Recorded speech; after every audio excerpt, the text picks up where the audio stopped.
आता मगाशी भगवा झेंडा इथं फडकवलेला आहे। असा भगवा झेंडा मुंबई महापालिकेवर महायुतीचा भगवा फडकवायचा आहे।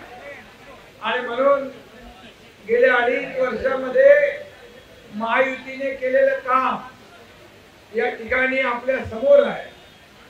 आणि म्हणून काम करणाऱ्या लोकांच्या मागे मुंबईकर या ठिकाणी खंबीरपणे उभा राहतो।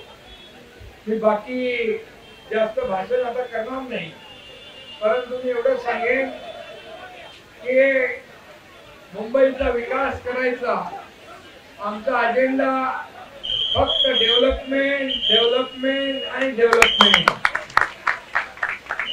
मुंबईचे रस्ते असतील, पाणी असेल, मूलभूत सोयी सुविधा असतील, हे देण्याचं काम या ठिकाणी आम्ही महायुती सरकारने केलेलं आहे। आणि म्हणून आज मी आपल्याला धन्यवाद यासाठी देईन की झालेल्या विधानसभेच्या निवडणुकीमध्ये माझ्या लाडक्या बहिणींनी, लाडक्या भावांनी, सगळ्यांनी लँडस्लाइड विक्टरी या ठिकाणी महायुतीला विधानसभेच्या निवडणुकीमध्ये दिलेली आहे। असंच यश या येणाऱ्या मुंबई महापालिकेच्या निवडणुकीमध्ये आपल्याला द्यायची आहे। मुंबई आपल्याला स्वच्छ सुंदर करायची आहे। मुंबई हे देशामध्ये नंबर 1 शहर, जगातलं नंबर 1 शहर आपल्याला करायचं आहे।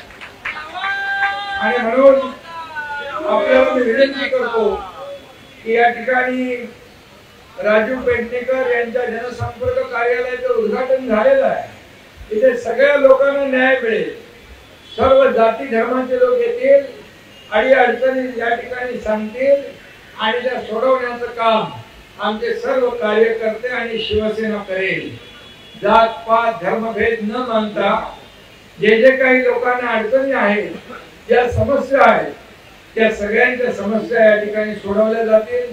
मी आपल्याला यासाठी पण धन्यवाद देतो।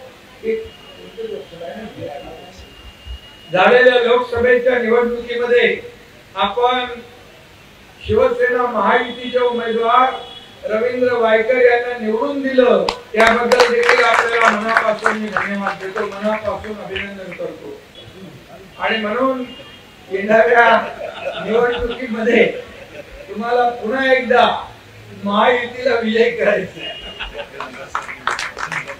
आपले नगरसेवक या भागातून निवडून आले पाहिजे, कारण नगरसेवक हा रात्रंदिवस आपल्याला मदत करणारा कार्यकर्ता असतो। मनापासून आपल्याला शुभेच्छा। जय हिंद, जय महाराष्ट्र।